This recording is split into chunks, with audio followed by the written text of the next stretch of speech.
Hello, welcome back to the channel. I'm Kat, and today's vlog is kind of just for women because I'm going to be talking about this lovely thing, which is a menstrual cup.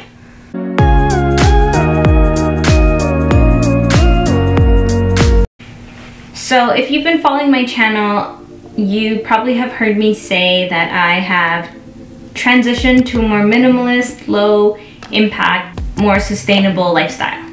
Part of that meant I wanted to find an alternative to tampons and pads because tampons and pads produce a lot of waste.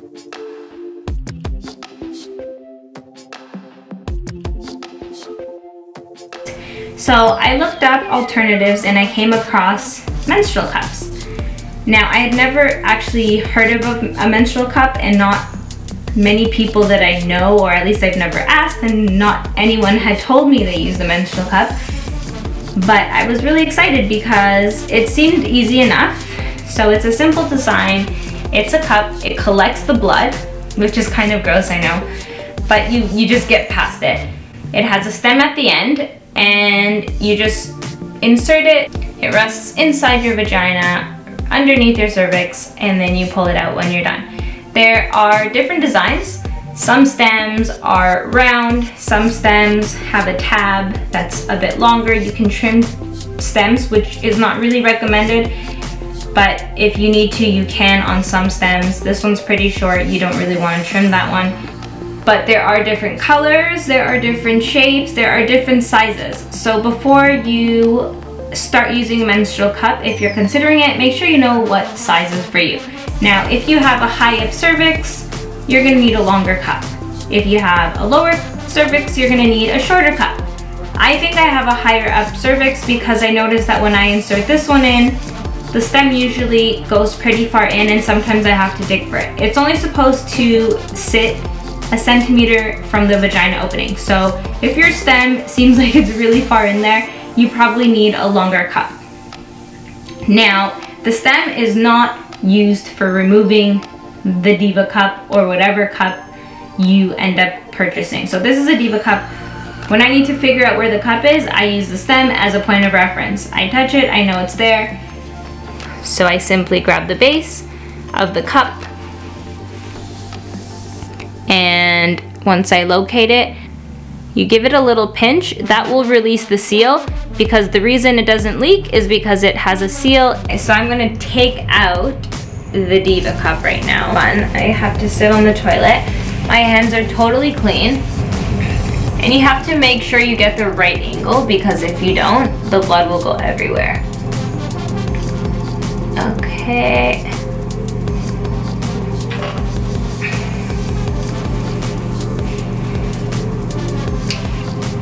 Okay, so that's 12 hours pretty much worth of blood. I know it's disgusting. This is just to put it into perspective, how long you can go and actually wear it and you don't have to worry about it. But you have to make sure that the actual cup is open, because if you put it in and it's not open, you are gonna get leakage. So 12 hours, I didn't even worry about it. Put it in there, it usually gives a pop sound. I'll show you what I do. I use this method of insertion. So when I want to insert the cup, I kind of I push down in the middle, I fold it, and then I put it in there. You will usually hear a pop or feel a pop. You don't always, but that will be an indicator that it is fully open. You want to put it in on a slight slant, a tilt. You don't want it straight up. You want to be inserting it like this because we actually have a natural tilt. There are different ways to insert it. I just simply use that method. If you decide you want to try it, research the different types of cups and also research different insertion methods, and you'll probably just have an idea of what you would probably feel more comfortable trying. I recommend, if you're going out, clean it, empty it before you go out, because that way you can leave it in and you don't want to have to worry about washing it in public. That's just uncomfortable, right? You don't want someone being like, ugh, disgusting. What are you doing emptying your period blood in the sink or washing your menstrual cup in the sink? It's kind of weird, and I just avoid that at all costs. So if you're gonna go out, make sure you change it before you go out. Now, some people are afraid that it'll get lost in your body. Goodbye, it's gonna go in your vagina and disappear. That does not happen. It will not disappear. It is not gonna just get lost in your uterus. Once it gets to the cervix will stop it from going anywhere. So if you're afraid that you won't be able to get it out, you will always be able to get it out. Some people are also afraid of toxic shock syndrome. It's like a tongue twister, toxic shock syndrome. Try saying that 5 times really fast.